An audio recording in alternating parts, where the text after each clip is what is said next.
તે શ્રી દ્વારિકાધીશ પ્રભુ. શ્રીમદ ભાગવત રસાસ્વાદ. સચ્ચિદાનંદ રૂપાય વિશ્વોત્પત્યાદિહેતવે તાપત્રય વિનાશાય શ્રી કૃષ્ણાય વયમ નમઃ. શ્રી વલ્લભને હૃદયમાં પધરાવીને શ્રીમદ ભાગવતજીનું રસપાન કરીશું. શ્રીમદ ભાગવત રસાસ્વાદ, પ્રથમ સ્કંદ, અષ્ટમ અધ્યાય. ફ્રાઈડેનું રેકોર્ડિંગ થોડું ગ્લિચ થયું, એના કારણે એને ફરીથી જરાક વાગોળી લઈએ છીએ અને પછી આગળ વધીએ છીએ. પણ ભલે રેકોર્ડિંગ ગ્લિચ થયું હોય, પણ જે તમને લોકોને સ્મરણમાં હોય, એસ્પેશિયલી વાત પણ થઈ હતી કે કયા વૈષ્ણવ પધારશે, તો એ લઈને પછી હું એ વાંચનમાં થોડુંક સણાવટમાં આગળ વધીશ લઈને. પણ એ આપણે રેકોર્ડિંગ ભલે ના થયું હોય, આપણે જે સ્મરણમાં રહ્યું હોય એ તો લઈ શકીએ છીએ. કુંતી સ્તુતિ ચાલી રહી છે અત્યારે, તો કુંતાજીની જે સ્તુતિ છે એમાં પહેલા આપણે જોયા, પહેલા 3 શ્લોક પ્રભુનું સ્વરૂપ, જે અજ્ઞાતતા હતી, અજ્ઞ હતું, એ હવે જ્ઞાન થયું છે. અને ત્યાર પછી જે પ્રભુની સ્તુતિ શરૂ કરી છે, શરૂઆતમાં પણ નમન અને અંતમાં પણ નમન અને વચ્ચે સ્તુતિ, એટલે સંપુટ જે નમન છે શરૂઆતનું અને અંતનું, એ રક્ષાર્થે છે. એવી રીતના આપણે જોઈ ગયા છે. અને આ ભાવો જે આપણે જોયા એના અંતર્ગત આપણે ઘણું બધું જોયું કે કુંતીજીને જે પ્રભુનું સ્વરૂપ છે એ કેવું પ્રતીત થયું છે. પુરુષ કહ્યા છે ત્યાં આગળ, અને પોતાનો જે સંબંધ છે એ નહીં દર્શાવતા પ્રભુનું જે સ્વરૂપમાં, જે પ્રભુએ સર્વત્ર સર્વ વસ્તુમાં બિરાજમાન હોવા છતાં એ પ્રતીતિ ફક્ત ને ફક્ત પ્રભુની કૃપા હોય કે ગુરુની કૃપા હોય તો જ જીવને થઈ શકે છે. આ બધું આપણે જોઈ ગયા હતા. શુક્રવારના વાંચનમાં જે જોયું હતું એમાં મુખ્યત્વે પ્રભુ કેવા છે ગુણની વાત હતી, શું પ્રદાન કરવા વાળા છે. તો એ જે આપણે જોયું હતું, અને વાત પણ થઈ હતી કે કયા વૈષ્ણવ પધારશે, તો એ લઈને આપણે આગળ વધીએ. યાદી અપાવડાવી દીધી છે, હવે તમે લોકો પ્રયત્ન કરો. પદ્મનાભાય, પદ્મમાલિની અને પદ્મ અંગરૂપ, એ બધા આપના જે સ્વરૂપને આજે તો અમારે તો બધા ઘરમાં તો ખબર નહીં, પણ તૃતીય ગૃહમાં તો કમલના છાપનો જ સાજ છે. એટલે આજે તો મને જ યાદ આવી ગયું કે કમલ જે આપણે ઠાકોરજીનું વર્ણન કર્યું હતું કે સૃષ્ટિ પૂર્વેની પ્રકટ થયેલું જો કંઈ હોય તો એ કમલ છે. અને એ કમલ સાથે પ્રભુની જે કોમળતા છે, ચરણારવિંદ, શ્રીઅંગ, આપનું નેત્ર, હસ્તકમળ, ચરણ કમળ, તો એનું સુંદર વર્ણન. આજે અમારે છે ને જાણે ઉષ્ણકાળની શરૂઆત થઈ ગઈ હોય ને એમ, કારણ કે ઉત્સવનો સાજ વડો થઈને હવે આજે કમલની છાપનો સાજ હતો. આજે પુરુષોત્તમ લાલજીનો પ્રાગટ્ય ઉત્સવ, 56 ભોગ હતો ને, એટલે 56 ભોગનો, અને પુરુષોત્તમજીનો પણ આજે પ્રાગટ્ય ઉત્સવ ને. 9મા તિલકાયત હે. ક્રમે જે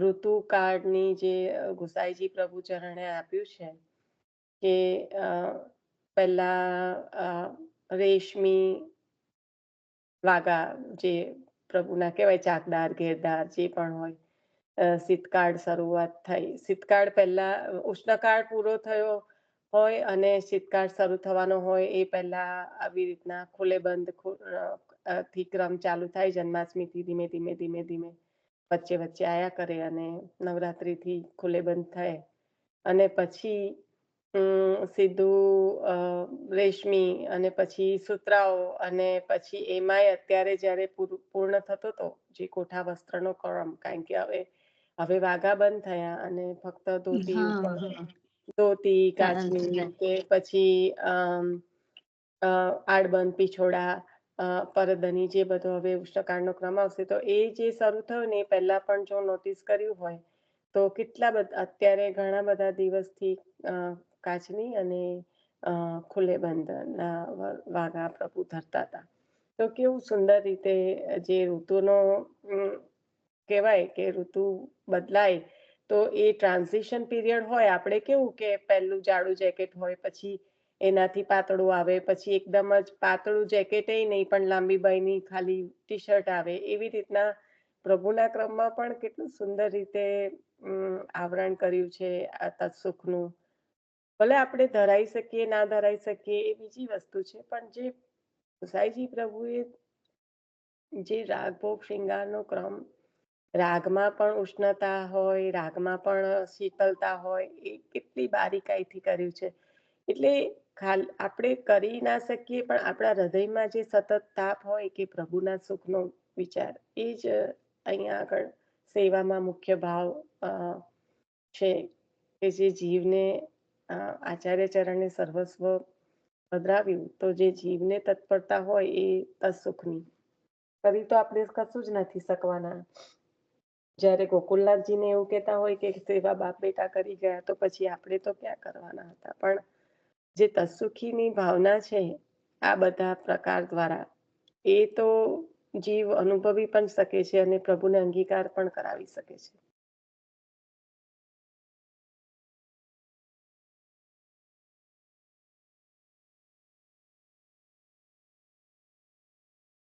પ્રભુ ભક્ત માટે શું કરે છે, પછી એ જે પંકજની ઉપમા આપી અને પછી કહ્યું તો એમાં મુખ્ય આ તો ઉપમા દ્વારા પ્રભુના રૂપનું વર્ણન કર્યું છે, પણ એની સાથે સાથે ગુણ પણ ચાલુ થઈ જાય છે ત્યાં આગળ. તો એ સંદર્ભમાં શું યાદી આવે છે તમને લોકોને? તમે સ્વયં પ્રયત્ન નહીં કરો ને તો હું આજે બોલીશ, કાલે બોલીશ, રોજ બોલીશ, પણ એ તમારા પ્રયત્નથી જે તમને યાદ આવશે ને એ કોઈ બીજું તમને નહીં કરાવી શકે. એટલે આપણે એના પર ભાર મૂકતા હોઈએ છીએ અને બધા સાથે મળીને કરીએ છીએ. 20 જણ બોલે તો આખું જેટલું વાંચન થયું હતું એટલા બધાનું એક લાઈન સાથે જોડીએ તો પણ 20 લાઈન થઈ જાય. તો પછી આપણે 20 તો કરવાની નથી, આપણે તો બે લાઈનમાં કઈ જે પણ મુખ્ય તત્વ જે કહેવા માંગ્યું એ લેવાનું છે.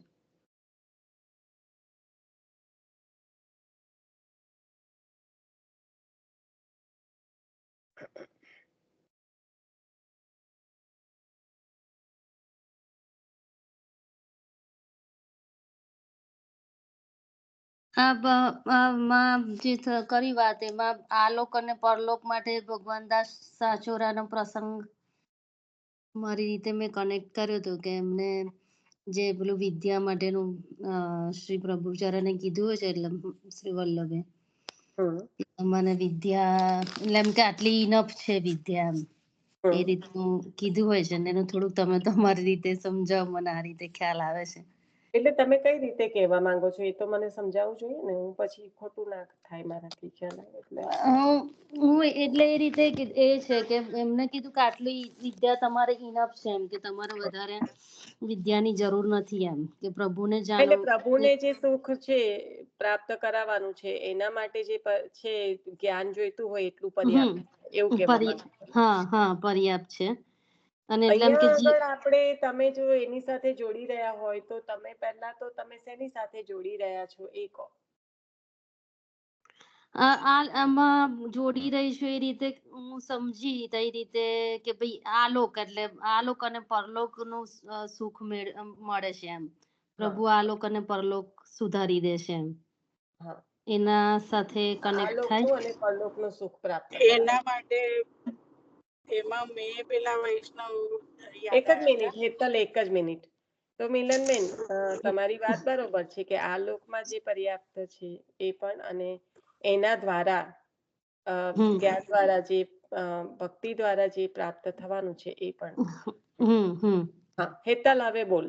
બરાબર છે ને, એટલે થાય ને એ રીતે કનેક્ટ કર્યો છે હા મને. આપણે જઈએ છીએ. હા આગળ. હા પેલા વૈષ્ણવ કે જેમને મહાપ્રભુજીની કૃપાથી ધન બધું મળ્યું હતું અને હા. એમને એમના બધા મનોરથ પૂર્ણ કર્યા, બધાને પ્રસાદી લેવડાવીને, હમ. અને ત્યાર પછી એ ધન પાછું પણ એમને એ કરી દીધું, અને ત્યાર પછી મહાપ્રભુજીની કૃપાથી એમને પરલોકનું પણ એ મળ્યું. એટલે આ લોકમાં પણ એમને એ મળ્યું અને પરલોકમાં પણ નું પણ એ નરહરદાસ ગોળિયા. એ નામ યાદ નથી પણ મને નરહરદાસ વૈષ્ણવના નામ યાદ નથી રહેતા. નરહરદાસ ગોળિયા એટલે હું વાંચતી હતી એ ટાઈમે જ બોલી હતી કે કોઈ કેમ બોલતા નથી અહીં લોક પરલોક. લીલા પછી બોલવાનું છે, બિચારા પ્રયત્ન કરતા તો ભૂલી જાય પાછું. ના ના ના, હું વાંચન કરતી હતી ત્યારે, પણ ત્યારે એ દિવસે તમારી આંખ લાગી ગઈ હતી એમ. હા ચાલે ને? તમે બોલ્યા હતા, તમે હમ. બોલ્યા હતા યાર. કોઈ અને બોલ્યા કરે કમળની ઉપમામાં તો મને પેલું આઈ થિંક સુરદાસજીનું જ પદ છે કે એક मैंने 16 कमल एक साथ दीठो, मैंने 32 कमल एक साथ દીઠા, એવી રીતનું દર્શન છે. યાદ નથી આવતું, અધૂરું યાદ છે, એટલે કે તે દિવસે કીધું તું, કોઈને યાદ હોય તો કરાવજો. નથી પ્રભુના ને નથી. સ્વામીજીના ઠાકોરજીના 16 કમલ, અને એટલે મુખ કમલ, ચંદ્ર કમલ, એવી રીતે એવા સ્વામીજીના ને એનું પ્રતિબિંબ યમુનાજીમાં આવે છે. એવી રીતે કઈક એવું 61 मैंने 64 कमल 64 ખીલે. દીઠો, એવી રીતનું એ પણ મને ચોક્કસ એટલે એ પ્રસંગ 32 યાદ મિલે, કરાવજો. 32 મિલે, 64 મિલે, એવી રીતે એ દંતક્ષ નું, ને પછી એવી રીતે 32 ના 64 દંતક્ષ થી થાય છે એમ, એવી રીતે. તમને એટલે જે ના થઈને 32 64 થાય ને. એટલે 4, 8, 16 અને 32 અને 64 એવી રીતે ચાલુ થાય છે. દો હસ્ત પછી એવી રીતે ચાલે છે. આખું એ રીતનું સંગતિ છે. તે સંગતિ કે હવે એટલે તને શુક્રવારે એવું કહેતી હતી. નથી સ્મરણમાં, ખાલી તું બોલી ને એટલે બધું 32 મિલે, 32 મિલે 64 એવી રીતે યાદ આવી ગયું કે એથી ચાલુ થાય છે, હસ્તકમલ થી ચાલુ થાય છે. આ સ્વામિનીજી અને યુગલ સ્વરૂપનું આ વર્ણન છે. હા, કે અને યમુનાજીમાં પ્રતિબિંબ જુએ છે, હા અને હા. એટલે એનાથી ડબલ થાય છે ને એમાં પાછા યમુનાજીના પણ એ ના, ઉમેરાય અને છે, હાસ્ય, એટલે બહુ સરસ. છેલ્લે હાસ્ય કરે છે, એટલે હાસ્યમાં પછી એવું કે 32 મિલે 64 ખીલે, એવી રીતે છે. તો હવે એક વાર કોઈ જગ્યાએ મને નહીં મળતું એ. અને મને તો એ પદ એવું નથી ખબર કે વાર્તાજીમાં તો મને નથી ધ્યાન કે છે. વાર્તાજીમાં નતું, કોઈક જગ્યાનો પ્રસંગ છે, સાંભળેલો છે, પણ હવે પેલું પદાર્થ જગ્યા રોકે ને એવું એમ બ્રેનમાં જગ્યા રોકાઈ ગઈ, તે પૂરું યાદ નહીં આવતું.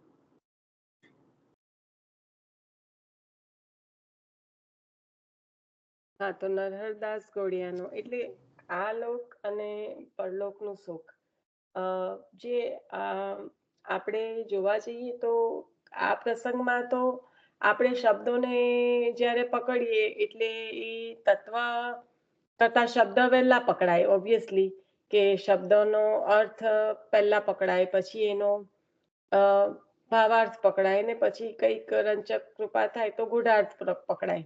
પણ જો તમે આ જે ખાલી 2 પ્રસંગ લેતા હો, પણ જે 84-252 ની જે સ્થિતિ છે, અને જે સેવા ફલમમાં આચાર્ય ચરણે આપણને આપ્યું છે કે જે કહેવાય ને કે અલૌકિક સામર્થ્ય, તો એ જે અને યમુનાજીની કૃપાથી જીવને જે પ્રાપ્ત થાય છે, ત્યારે સુખ કયું પ્રાપ્ત થાય છે? અલૌકિક સુખ પ્રાપ્ત, અલૌકિક સામર્થ્ય જ્યારે પ્રાપ્ત થાય, તો અલૌકિક સામર્થ્ય પ્રાપ્ત થવા પાછળનું કારણ શું છે?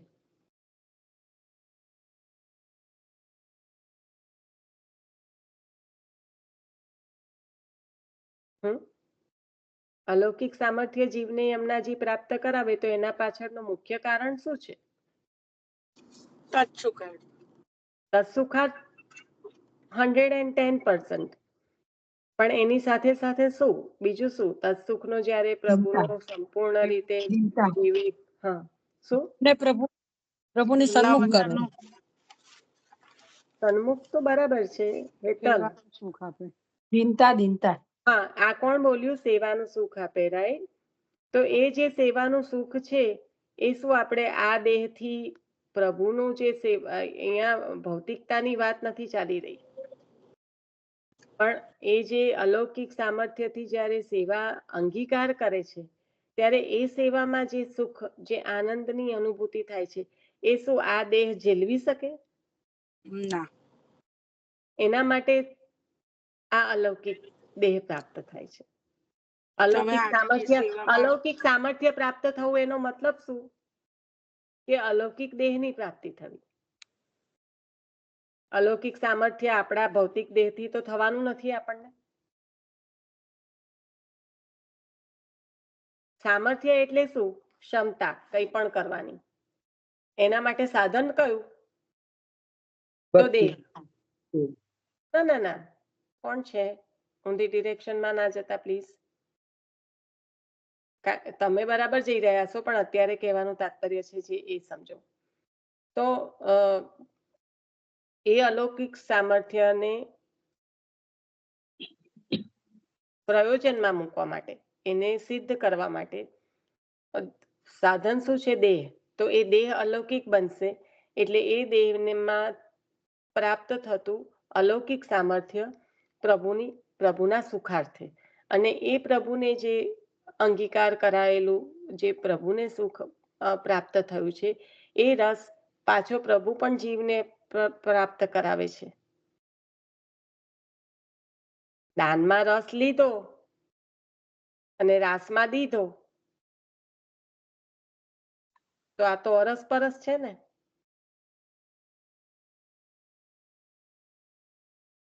દાન પછી રાસના એ આવશે. ક્રમ પણ જુઓ તો દાનમાં માંગી માંગીને લીધું અને રાસમાં એ જ પ્રાપ્ત કરાવ્યું. તો આ જે અલૌકિક સામર્થ્ય, જે અલૌકિક દેહ દ્વારા જે પ્રભુ કૃપાથી, યમુનાજીની કૃપાથી જીવને પ્રાપ્ત થાય છે ત્યારે જીવ એ અલૌકિક સુખને, એ આનંદને ઝેરવી શકે છે. આપણે જો નારાયણદાસ કાયસને યાદ કરીએ તો નાવમાં જ્યારે દર્શન થયા હતા ગુસાઈજી પ્રભુ, અત્યંત તાપ હતો, નાવમાં બેસાડીને હાથ પકડીને લઈ જાય છે કૃષ્ણ ભટ્ટજી અને બીજા વૈષ્ણવનું સ્મરણ નથી થતું, પણ ત્યારે ત્યાં દૂરથી જે દર્શન કોટિકંદર પર લાવણ્ય સ્વરૂપના થાય છે તો ત્યાં જ ઢળી પડે છે. તો જીવ આ દેહથી તો ઝેરવી નથી શકતો. પછી ગુસાઈજી પ્રભુ ચરણ જ્યારે આપનું સ્વયં કહેવાય કે કપોળ પર હાથ ફેરવીને જ્યારે સાજા કરે છે, એટલે કે સજાગ કરે છે, ત્યારે કે છે કે કૃપાનાથ મને કેમ આમાંથી બહાર કાઢ્યો? કારણ કે ભૌતિકતાથી એ બધાને ઢળી પડેલા દેખાયા, પણ અંદરથી તો એમને જે પ્રભુના સ્વરૂપનો આનંદ મળી રહ્યો હતો, તો કે આમાં આ આનંદમાંથી મને શું કામ બહાર કાઢ્યો? આવા વાર્તામાં લખાણ જ છે, ફોઈને ખ્યાલ છે હશે જ. ફોઈ બરાબર છે ને નારાયણદાસ કાયસના જે આ વાર્તાજી છે એમાં? એ ને આપણે રેડા ઉદંબરમાં પણ આવે એવું.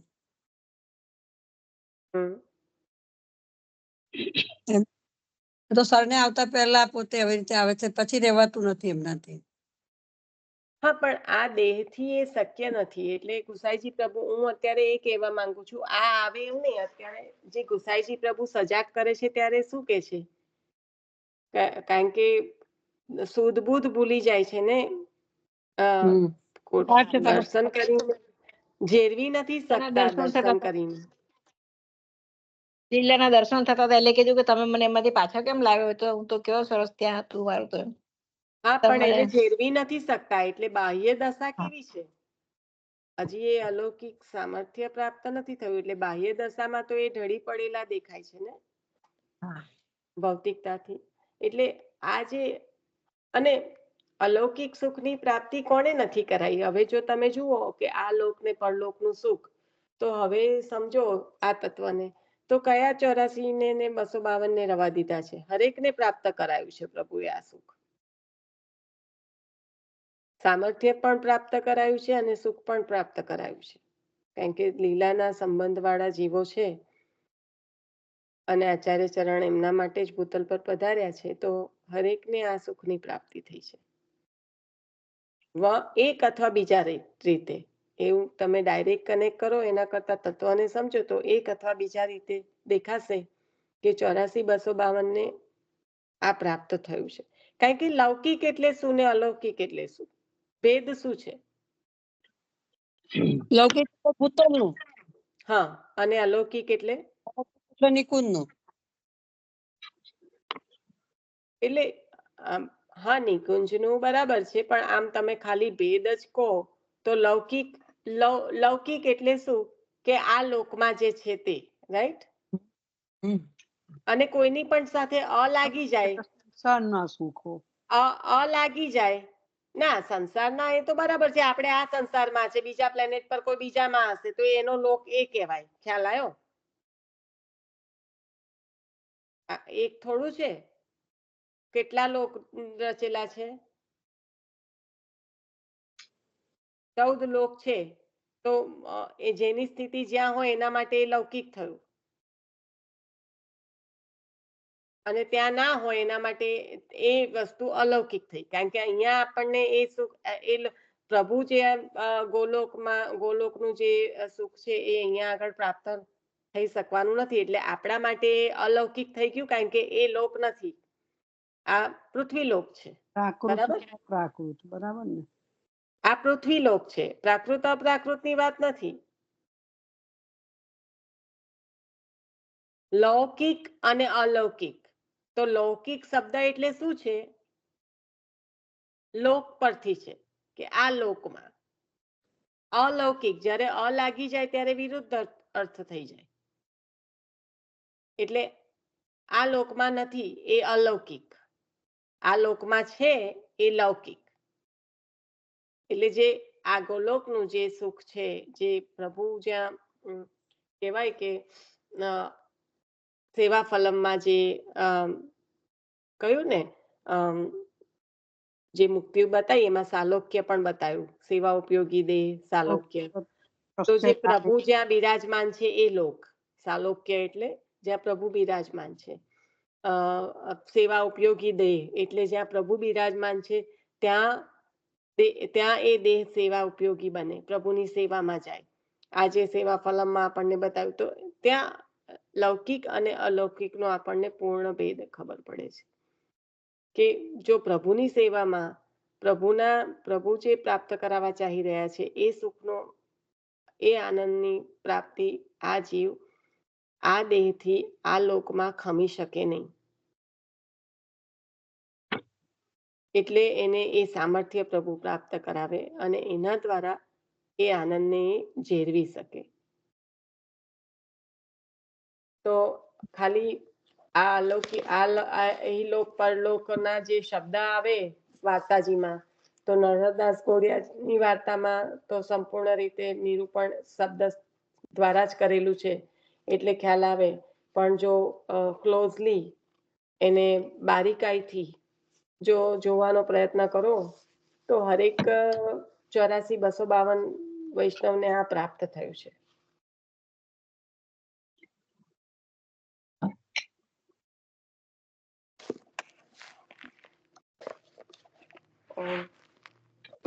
હવે હું માનું છું કે બધાના હૃદયમાં ઘણા વૈષ્ણવ પધારશે, કારણ કે આપણે બધું તો લઈ નહીં શકીએ, આગળ વધીશું, પણ મનન ચિંતન જરૂરથી કરજો.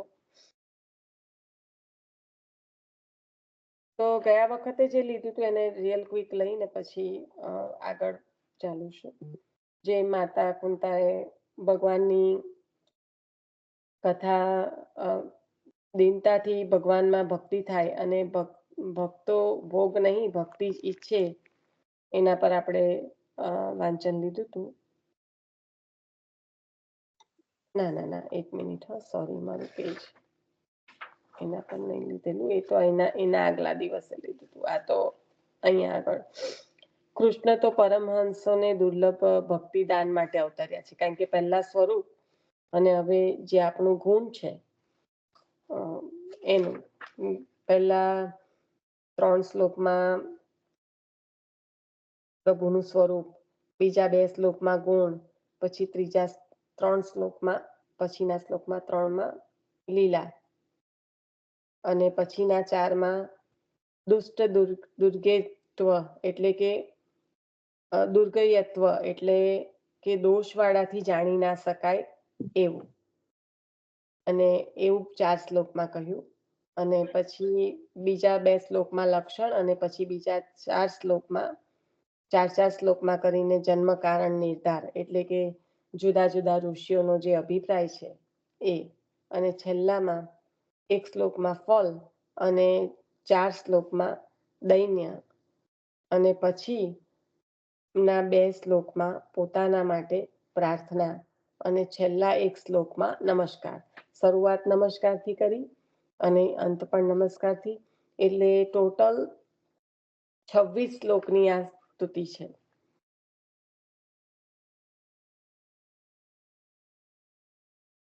વેદ, ઋષિ વગેરેને પ્રકટ કરી.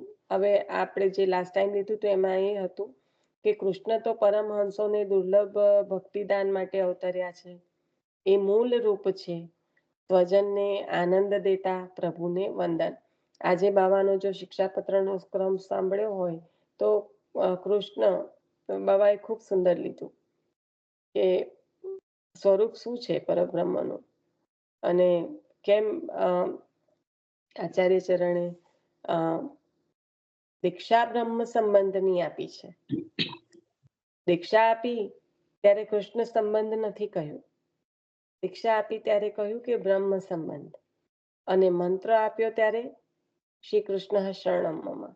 એટલે આચાર્ય ચરણે જે આપ્યું છે ને એમાં આપણે જીવ બુદ્ધિથી તો શક્ય નથી થવાનું, પણ આપની કૃપાથી જો એ બારીકાઈને જોવાનો પ્રયત્ન કરો ને તો સમજાશે કે શું આપણા માથે પધરાવ્યું, આપણા માથે બિરાજમાન આપણા પ્રભુ આપણને શું આપવા ચાહી રહ્યા છે, અને એ બ્રહ્મની સાથે સંબંધ કરાવ્યા પછી જે શરણ છે એ શ્રી કૃષ્ણનું સ્વીકારવાનું કહ્યું. સંબંધ પરબ્રહ્મ સાથે થયો, બ્રહ્મ સંબંધ, અને શરણ પણ એક કંઈક ગુજરાતીમાં દેખાતો હું તારી શરણમાં છું એવો તો સાદો મિનિંગ નથી. સંસ્કૃતના શબ્દમાં જોવા જઈએ તો એ રક્ષાર્થે છે. તો ત્યાં એ શ્રી કૃષ્ણને સંબોધીને કહ્યું, અને બ્રહ્મ સંબંધ કહ્યું છે, જ્યારે દીક્ષા આપી છે ત્યારે કૃષ્ણ સંબંધ નથી કહ્યું. અને એ જ એટલા માટે હું વારંવાર એકનું એક કહી રહી છું કે આપના માથે બિરાજમાન આપના પ્રભુનું જે સ્વરૂપ છે પરબ્રહ્મનું, એટલે શરૂઆત ભાગવતજીમાં શરૂઆતથી લઈને અંત સુધી કૃષ્ણ કૃષ્ણ અને કૃષ્ણ જ છે, અને એ આપણા માથે બિરાજમાન છે. અને એ લીલાઓનું અવગાહન જ્યારે આપણે કરી રહ્યા છે ત્યારે એમાં જે આનંદ આવે એ આપણને આવે, એની સાથે સાથે આપના સાથે આપણા હૃદયમાં બિરાજમાન આપના સેવ્યને પણ અતિશય આનંદ થાય. અને એટલા માટે અનુસરમાં કથા કહી, સેવાયામ વા કથાયામ વા. વેદ, ઋષિ વગેરેને પ્રકટ કરી સાધન સહિત જ્ઞાન ઉત્પન્ન થયા પછી ભગવત જ્ઞાન કે સાયુજ્ય માટે જોઈતી ભક્તિ દેવા માટે આપ અવતર્યા છો. આ સાધન, આટલો ફરક છે. જે મર્યાદા આપણે કહીએ છીએ તો મર્યાદા કોઈ એલિયન નથી, કોઈ એવો પ્રકાર નથી કે જો આપણે તો મર્યાદા ને આ તો પુષ્ટિ, એવું કશું એવું ડિસ્ક્રિમિનેશન નથી. પુષ્ટિમાં પણ મર્યાદા જીવો છે, પુષ્ટિમાં પણ ઘણું બધું ચાલી રહ્યું છે મર્યાદા સંબંધી જે દેખાય છે એવું. તો અહીંયા મર્યાદા ભક્તિનો પ્રકાર જે બતાવ્યો એ કઈ રીતે કહ્યું કે વેદમાં જે, કારણ કે પ્રથમ પ્રકટ જ વેદ થયા છે, તો વેદ ઋષિ વગેરેને પ્રકટ કરીએ પ્રભુનું આ બતાવે છે કે પ્રભુ શું કરવા માટે અવતર્યા છે. કૃષ્ણ તો પરમહંસોને દુર્લભ ભક્તિ દાન કરવા માટે અવતર્યા છે, તો એના સંદર્ભમાં કહી રહ્યા છે કે વેદ ઋષિ વગેરેને પ્રકટ કરી સાધન સહિત, કારણ કે વેદમાં શું બતાવ્યું, સાધન બતાવ્યા, ઋષિઓએ ફોલો કર્યા, જ્ઞાન પ્રાપ્ત કર્યું, એટલે સાધન સહિત જ્ઞાન ઉત્પન્ન થયા પછી હવે જે ભગવત જ્ઞાન થયું, આપણે જાણીએ છીએ કે મોક્ષાર્થે કે સાયુજ્ય મુક્તિના અર્થે, 4 પ્રકારની મુક્તિના અર્થે, પછી જે બી પ્રકારની ભક્તને પ્રાપ્ત કરવી છે એ પ્રાપ્ત કરાવવા માટે આપ અવતર્યા છો.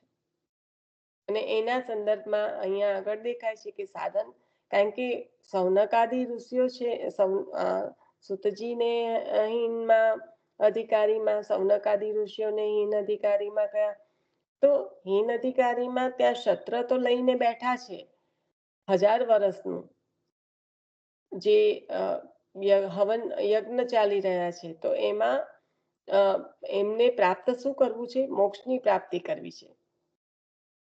એટલે ત્યાં આગળ જે ફળ છે, એ ફળ જે પ્રાપ્ત કરવું છે એના માટેની આ બધી પ્રભુની ભક્તિ થઈ રહી છે. માટે ત્યાં આગળ મર્યાદા, કારણ કે શાસ્ત્રમાં વેદમાં કયા પ્રમાણે કરે છે અને એ પ્રમાણે જે ફળની પ્રાપ્તિ વેદમાં જે પ્રમાણે કરવાની કહી છે એ પ્રમાણે સાધનો કરીને એ ફળને પ્રાપ્ત કરવા માટે પ્રયત્ન કરે છે, યત્ન છે. એટલા માટે ત્યાં આગળ મર્યાદા ભક્તિ કહી. તો જેવી ભક્તિ જો જીવને પ્રાપ્ત કરવી હોય અને જે પ્રમાણેના સાધન કરે એ પ્રમાણે પ્રભુ દેવા ઈચ્છે છે, અને એ માટે જ આપ અવતર્યા છો. ભક્તિનું દાન પરમહંસોને કરો છો. આત્મ અને અનાત્મ વસ્તુના ભેદનું જ્ઞાન હોય તે હંસ. અહીંયા આગળ હંસ અને પરમહંસ અને પછી એનાથી ઉપર પણ આપણે તો પુષ્ટિમાં જે કહેવાય કે સર્વસ્વનું સમર્પણ કરીને જે પ્રાપ્ત કરી રહ્યા છે એ જીવો. તો અહીંયા આત્મા અને અનાત્માનું કહીને બતાવ્યું કે એ ભેદ છે એ જાણે છે, એટલીસ્ટ એ હંસ છે. માત્ર આત્માને જ આત્મા પ્રભુને જ ઓળખે છે તે પરમહંસ. આત્મા ડેશ પ્રભુ, એટલે કેવું કહેવા, એકત્વ બતાવે છે કે આ જ છે, એટલે સોહમ જે ત્રીજા સ્કંદમાં આવશે, તો એ જે સ્થિતિ છે, પહેલું દ્વૈત બતાવ્યું આત્મા અને અનાત્મા, હવે અદ્વૈત બતાવે છે એ પરમહંસ. સાધારણ જે સંસારી જીવો છે, વિલાસી છે, જેમને ભૌતિક વિલાસમાં મન રાખવા વાળા છે, એઓને તમારું જ્ઞાન, રસ કે ભક્તિ મળતા નથી. હું તો સ્ત્રી છું, કઈ રીતે સમજી શકું? નમસ્કાર ન કરવા જેવા સંબંધી સ્વરૂપે પણ ભગવાન અવતર્યા હોય તે નમન યોગ્ય જ બને છે. તેથી ભત્રીજા રૂપે છતાં આપ ભગવાન છો, તેથી નમન કરું છું. જ્યારે પ્રભુએ આગળથી ચાલતું જ આવ્યું છે આ સંવાદ કે મને કેમ નમન કરો છો, હું તમારો ભત્રીજો છું. તો એ જે છે આખો સંવાદ એના સંદર્ભમાં જ આગળ ચાલતું આવ્યું છે.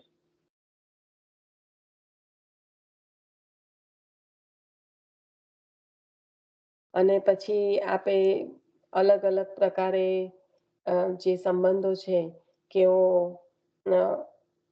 વસુદેવના પુત્ર આપ વાસુદેવ, એટલે મારા ભાઈના દુઃખ કર્યા દૂર, તો પછી મારા એટલે કે એની બહેનના તો કરો જ ને. પછી નંદ બાવાના કર્યા કે એમના મિત્રના, તો પછી ફોઈના તો કરો જ ને.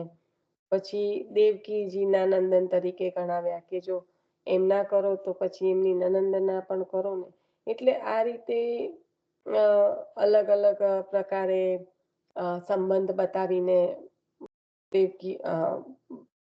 કુંતીજી અહીંયા આગળ વર્ણન કરી રહ્યા છે અને નમન કરી રહ્યા છે.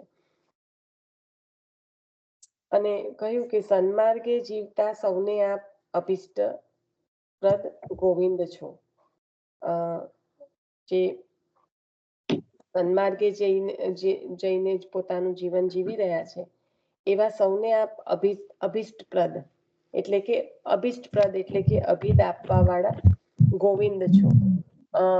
ગોવિંદ મેં કીધું તું કે તમને જે નામ છે એમાં પુરુષોત્તમ નામ તો એમાં આ ગોવિંદની જે સંજ્ઞા પ્રભુને પ્રાપ્ત થઈ છે એ કોણે કરાવી છે?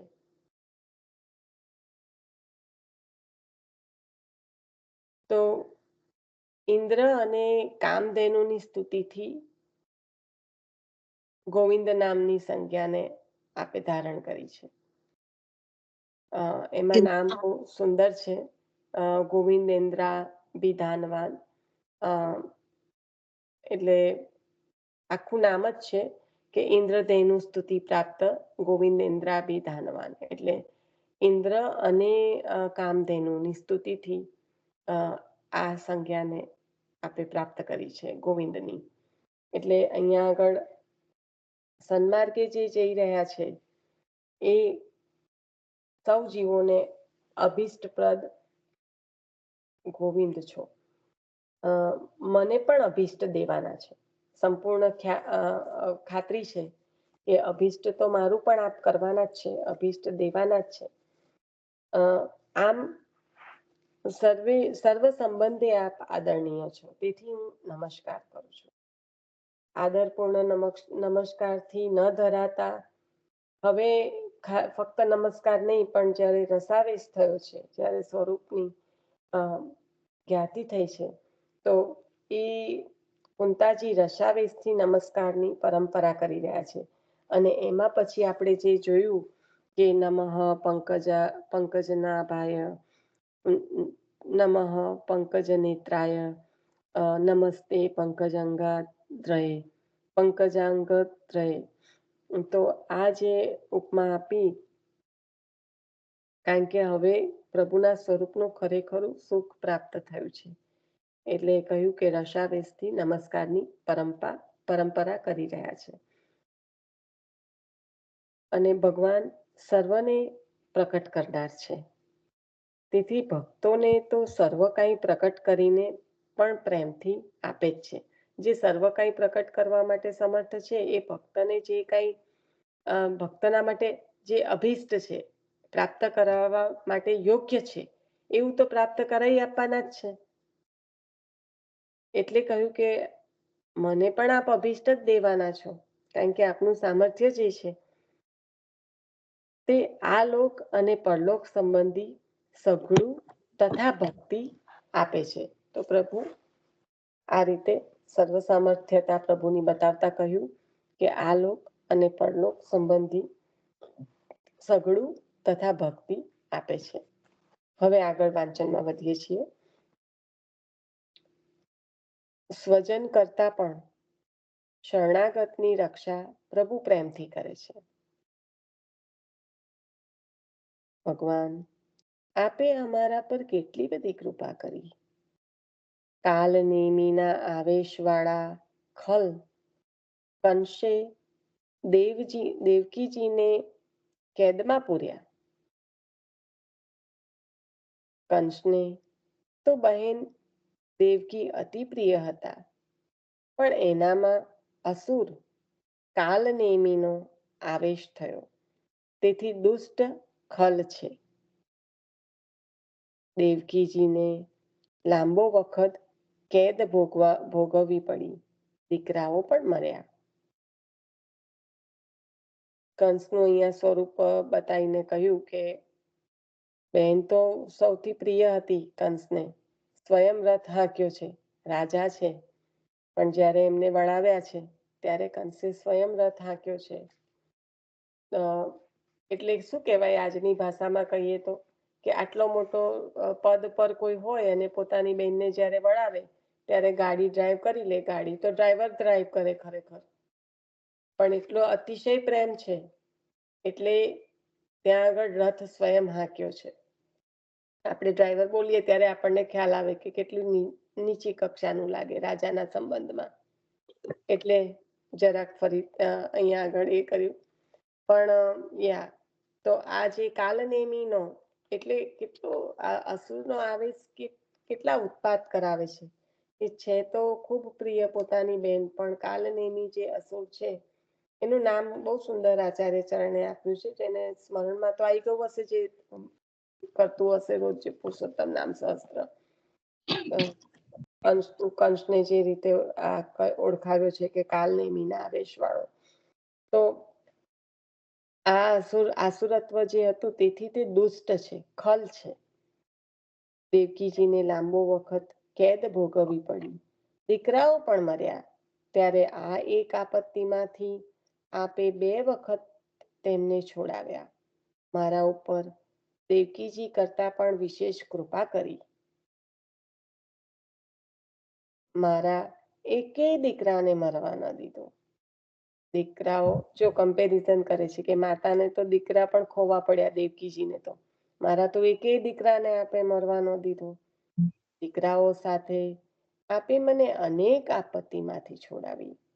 દેવકીજીને તો વસુદેવ નામના નાથ એટલે કે પતિ હતા, પણ મારી પાસેથી તો પાંડુ નામનો લૌકિક નાથ પણ ચાલ્યો ગયો હતો.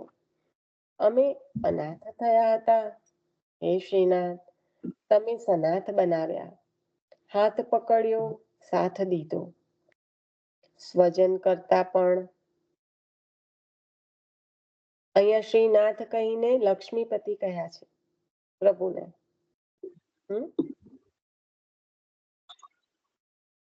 તો તમે સનાથ બનાવ્યા, હાથ પકડ્યો, સાથ દીધો.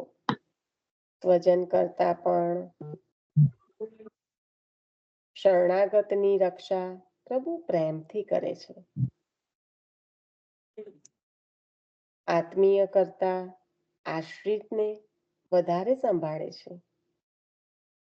પ્રભુ વગર કોઈના ઉપર કશોય આધાર ન રાખે તે અનન્ય અને દ્રઢ આશ્રિત છે. આશ્રયમાં અનન્યતા અને દ્રઢતા અનિવાર્ય છે. સમર્પણ, સેવા વગેરે તો સ્નેહપૂર્ણ કૃપાપાત્રોથી સંભવે. અધૂરા આધુનિકો માટે તો મધુરાપતિ કૃષ્ણનો આશ્રય પણ ઉદ્ધારક છે, જેનામાં દ્રઢતા હોય.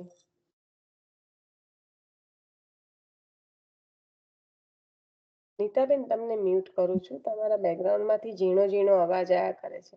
હું તમને લોકોને એક વસ્તુ કહું કે તમારો નાનામાં નાનો અવાજ જે તમને નહીં સંભળાતો હોય એ અહીંયા આગળ બહુ મોટેથી સંભળાય. સમજો તમે. કોઈ જગ્યાએ તમે સત્સંગમાં ગયા હોય અને ધીરું ધીરું ધીરું વાતો કરો તો તમને એમ લાગે કે તમે ધીરેથી બોલી રહ્યા છો, પણ આજુબાજુવાળાનું ધ્યાન ખેંચે. આ એક જ છે, આપણે સત્સંગમાં બેઠા છે, ભલે બધા એકબીજાને જોઈ નથી શકતા. હું કઈ ભાષામાં સમજાવું? જ્યારે હું કહું છું કે બધા મ્યુટ બટન ચેક કરી લો ત્યારે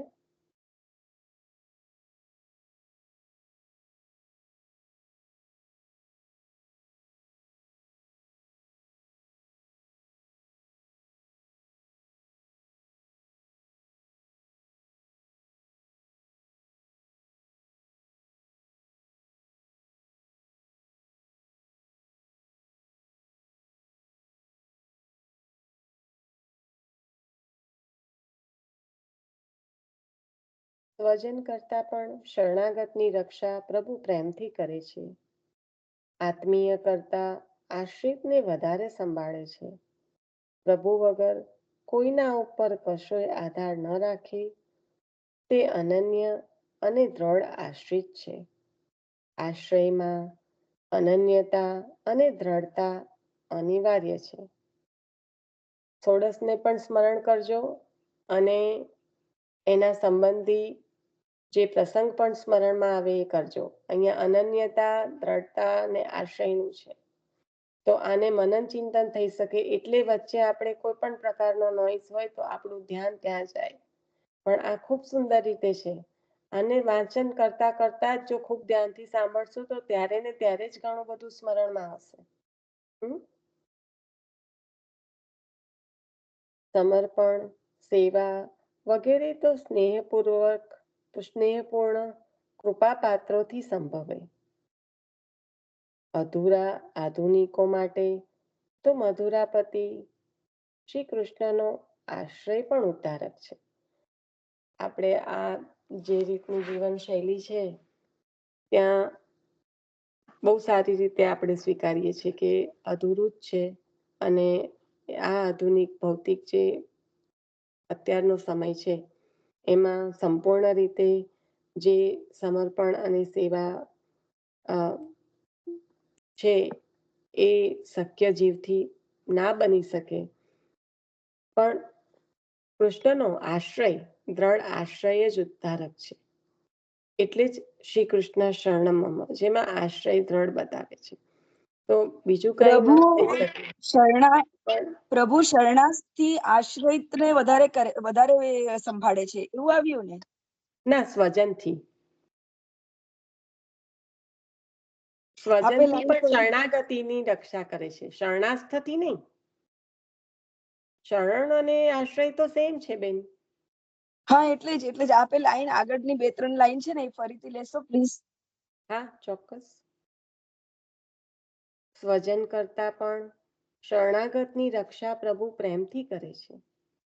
આત્મીય કરતા આશ્રિતને વધારે સંભાળે છે. પ્રભુ વગર કોઈના પર કશોય આધાર ન રાખે તે અનન્ય અને દ્રઢ આશ્રિત છે. આશ્રયમાં અનન્યતા અને દ્રઢતા અનિવાર્ય છે. સમર્પણ, સેવા વગેરે તો સ્નેહપૂર્ણ કૃપાપાત્રોથી સંભવે. અધૂરા આધુનિકો માટે તો મધુરાપતિ કૃષ્ણનો આશ્રય પણ ઉદ્ધારક છે. જેનામાં દ્રઢતા હોય એ ભીષણ પ્રતિકૂળ પરિસ્થિતિમાં પણ ડરે નહીં. પોતાના કલ્યાણકારક સિદ્ધાંતમાંથી ડગે નહીં. દ્રઢ આશ્રય વાળો દબાય નહીં, દુભાય નહીં. તન, મન કે ધનની કે જનની મૂંઝવતી મુશ્કેલીઓમાં માર્ગ ન મળતા ગભરાય નહીં. વ્યર્થ વખાણ કે સફળતાથી ઉભરાય નહીં. આત્મશ્લાઘા કરે નહીં. જેનામાં દ્રઢતા હોય તે તો પ્રસન્ન, મક્કમ, મધુર, કોમલ, સ્પષ્ટ, નિસ્પૃહ થઈ જાય.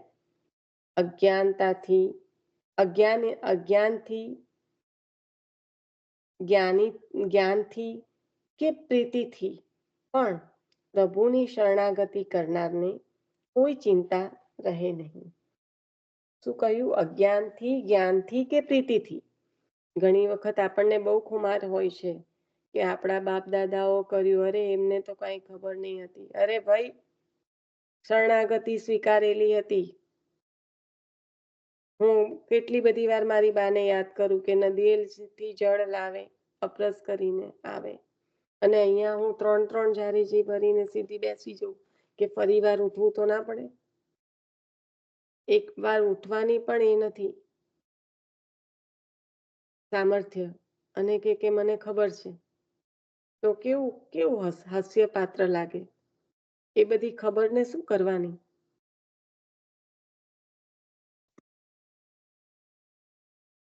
આ મને પણ આવું થતું હતું, અને મને એવું લાગ્યું કે જમાનાનો ભેદ છે બેન, જનરેશન ટુ જનરેશન આ ગેપ છે જે આપણને થોડું વધારે લિબરલ બનાવી દે છે.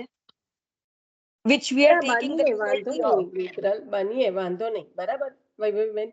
પણ જ્યારે આપણે એવું વિચારીએ કે એ કઈ એમને કઈ જાણ નથી, ઘણી બધી વખત એવી રીતે ફોર ગ્રાન્ટેડ લેવામાં આવે છે ને, એટલે તો એક જનરેશન પછી બીજા જનરેશનને સેવા સ્વીકારી ના. પણ એમનો જે દ્રઢ આશ્રય ને ભાવ છે એ એ જોઈ શકે ત્યારે એમને સમજી શકીએ ને આપણે. ભલે એ વોકલી બોલી નતા શકતા, સમજાઈ નતા શકતા, પણ એમના ભાવને 80 વર્ષ સુધી એ લોકો સેવા પહોંચ્યા જોઈને અને શીખાય. જળજાતની સેવા પહોંચ્યા અને શુગર ને બધાનું કોઈ બાધ્ય નતું.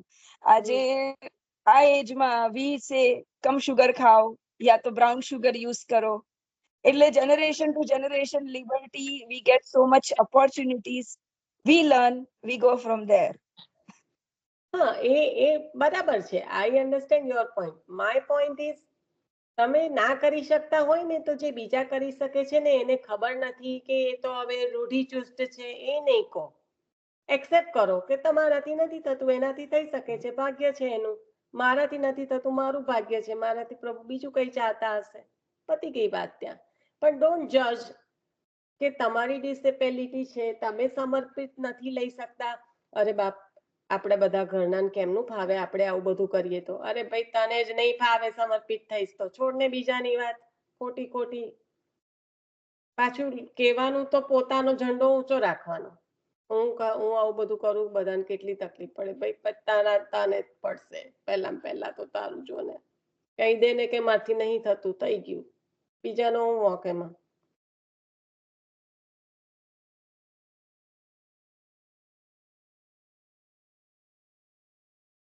એટલે જે કરતા હોય એને એપ્રિશિએટ કરીએ, બસ ખાલી એક જ છે. આપણે જો બધાને સાથે લઈને ચાલવાનો હોય તો હું નથી કરી શકતી તો મારી એ ડિસેબિલિટી કોઈક બીજા કારણથી પ્રભુ મારા પાસે કંઈક બીજું કરાવવા ચાહતા હશે. પણ જે કરી શકે છે એને ખૂબ એપ્રિશિએટ કરીએ કે પ્રભુની કૃપા છે કે એ રીતે સિદ્ધાંતિક જીવન જીવી શકે છે. કોઈને જજ ના કરીએ કે આ તો આ ભગત થઈ ગઈ છે, ભગતડી થઈ ગઈ છે, એ જાત જાતનું જે કંઈ સાંભળવા મળે ખરેખર. નિશા, એટલે જ તો હમણાં સરનમ રાજાએ છે ને, નિશા, હમણાં સરનમ રાજાએ આપણે વલ્ભાખ્યાન ચાલતું હતું ને 3 દિવસનું વલ્લભ જયંતિનું, તે પહેલા દિવસનું હતું ને એમાંથી થોડું ટુકડે થોડું સંભળાયું હતું. પણ એમાં જે એવું કહે છે કે છે ને અત્યારે સમય એવો છે કે તમે કંઈ પણ કરશો ને તો તું તો હવે આમ કરે છે, તમે લોકો તો હવે આવા થઈ ગયા છે ને. એને બદલે ધારો કે કોઈ જગ્યા પર તમારાથી નથી જવું ને કે નથી જવા એવું કે તમને તમારા પ્રભુનામાં જેટલી આસક્તિ છે કે તમારે ત્યાં નથી જવું, આ છે તે છે, તો ત્યાં આગળ એવું ના બોલતા કે ભાઈ ના અમે તો આમ ના જઈએ કે અમે આવું ના કરીએ, ક્યાં તો ના મારે તો મારા પ્રભુનું આવું કરવાનું છે. કશી જગ્યા પર વચ્ચે પ્રભુને નહીં લાવતા. જરા મારી તબિયત નથી બરાબર કે જરા મારો આ હાથ દુખે છે એટલે મારાથી થોડું નહીં આવાય, એમ જે એવું જાહેરમાં આવું કહેતા હતા. નિશા, એ જ તો આજ્ઞા કરી, જે 16માં આજ્ઞા કરી એ જ કહી રહ્યા છે. લૌકિકત્વમ વૈદિકત્વમ કાપટશ્ચ. કપટથી પણ 16 જ કોને ખબર છે ભાઈ? એક લાઈનમાં હમણાં બોલવાનું કહીએ તો કેટલા જણ બોલે? 16 નો 16 ક્રમ બોલો કે તો કેટલા જણ બોલે? ના રે, બધું આગળ પાછળ બધું છેલ્લો પહેલો આવી જાય, પહેલો છેલ્લો જતો રહે. હા, કારણ કે એ ક્રમ નથી સમજ્યા. ક્રમે જ આપ્યું છે આચાર્ય ચરણે. પણ કહેવાનો મતલબ એ છે કે આપણે ક્રમે જ આપ્યું છે ને આચાર્ય ચરણે. નિશા, આજના ગઈકાલના જે માધવદાસ કાશ્મીરીના જે વાર્તાજી છે, રેકોર્ડ સત્સંગ હતો પણ તે છતાં બધાને ફરી સંભળાય એટલે મેં ગઈકાલે મારે પણ સાંભળવું હતું. મારે એ વખત અનુકૂળતા નથી, મેં રેકોર્ડ કર્યું છે. તો તમે કેટલું બધું હવે આમ જે મનોરથ આવે એ કરવાના, આમ ચલો એમ ના, નહીં, જે આજ્ઞા કરી છે એ કરવાનું છે. રાઈટ. હવે નિકુંજમાં આપણે એનાથી સૈયાજી બિછાવાના છે ફ્લાવરથી ને એમાંથી, પછી અહીં આગળ એવો મનોરથ ના થાય કે જે ફૂલોથી સૈયાજી. મર્યાદા હતા ને પહેલા, એટલે ના, લીનાબેન એમાં એવું નથી કીધું અને નિશા. જો પછી એમને રહી પણ ગયા છે 100 ત્યાં આગળ, એટલા માટે. હા, એટલે પછી વૈષ્ણવે એવું કીધું ને કે આ તો આટલા ઉત્તમ જીવ છે જે આચાર્યજીને, તો પછી કેમ આવી રીતે મૃત્યુ એમ થયું, તીર માર્યું ને મરી ગયા ને એવું એમ. તો કે એમને એમનો એમ કે આવો અપરાધ થયો હતો ને, ઠાકોરજીને આખી રાત સોય ચૂભી હતી ને એટલે પછી આવી રીતે તીર ચૂભીને, પણ હવે એમનો એમ કે લીલા ઉદ્ધાર પ્રભા. હા એવું. લીલા પ્રાપ્ત થયા છે. હમ બહુ મસ્ત છે. ઠાકોરજી કોઈનું એ તો કરતા જ આ નથી. એક વાત પર મને સમાધાન કરી આપશો? આ એક વાત પર મને સમાધાન કરી આપશો? હમણાં જે વાત નીકળી બહુ સમય એ ના વાત લાગવાના હોય તો કરી આપો. ના હા નહીં લાગે પણ એક આપણે જે વાત કરી ને તો એક વૈષ્ણવે તો બહુ જ એવી રીતના ટીકા કરી કે ઘરઘરતા રમો છો એવી ટીકા કરી. આજે વૈષ્ણવ થોડા પોતાની રીતના સુધરીને થોડા આગળ આવ્યા છે, પણ એ ટાઈમે જયારે કઈ જાણકારી હોય કે ના હોય, પણ એ વૈષ્ણવ એટલે કહેવાનો મતલબ કે કાપટ્યમ બરાબર છે, લૌકિકત્વમ કાપટ્યમ, પણ આવી રીતના જયારે કોઈ ભાવ દુભાવે ને એટલે પણ આપણે શું કહેવાય, આપણે આપણા હૃદયનો ભાવ બધે પીરસવો ના જોઈએ. બરાબર ને? તો અન્યથા ધારો કે કોઈને ખબર પડી, જાણકારી પણ મળી, તો આવી રીતના બોલાવે તો શબ્દ દુભાય કે ના દુભાય એમ. હા, હજી આ દુભાઈ છે ને ત્યાં સ્થિતિ આપણી કાચી છે. એટલે આ જે દુભાવવાનો જે પ્રોસેસ છે ને, હું એવું નથી કહેતી કે મારી સ્થિતિ કાચી નથી, ડોન્ટ ગેટ મી રોંગ, પણ જે આ દુભાવાનો પ્રોસેસ છે ને, એ સ્પર્શ ધીરે ધીરે ક્યારે નહીં બને કરે, જ્યારે બધું ભગવત રૂપ છે, લીલા જે પ્રભુ જે કંઈ થઈ રહ્યું છે એ પ્રભુની લીલા છે, એને સંપૂર્ણ રીતે ઘૂંટ્યા કરવાનું. કારણ કે જ્યારે પણ કંઈ થઈ રહ્યું છે ને, ત્યારે એ મારા તો હિતમાં જ થઈ રહ્યું છે, એને ઘૂંટ્યા કરવાનું. તો એ આપણને સ્પર્શ નહીં કરે. આ તો આપણે પુષ્ટિ માર્ગીય તરીકે, વૈષ્ણવ તરીકે આપણે એકબીજાને કેવી રીતના અપલિફ્ટ કરીશું, કેવી રીતના ઉપર લાવીશું. તો આપણે તો એકબીજાને જજ ના કરીએ, અને કોઈ બીજું એક કરી રહ્યું હોય પણ આપણે તો સભાનતા રાખીએ, સજાગતા રાખીએ કે આપણે એમાં ના પડીએ. આપણે એટલું જ કરી શકીએ ભાઈ બેન.